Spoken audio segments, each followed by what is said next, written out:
彈捲頭，一個非常之有個性，80、90年代港風嗰種感覺，又酷酷地又優雅，但係咧佢係好考驗你嘅衣着，同埋咧佢非常之難打理。基本上咧，你如果瞓醒唔肯打理咧，就會變爆炸頭超亂嘅，你會以為你電衰咗添。佢嘅打理門檻都比較高，所以我會擺呢個頭喺9也得。層次短髮或者叫翹頭啦。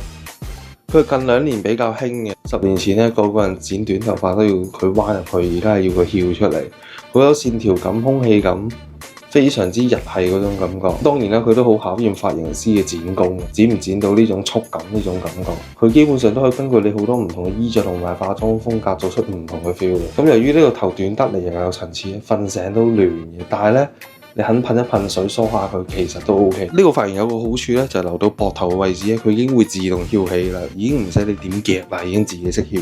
所以咧，我都擺佢喺神。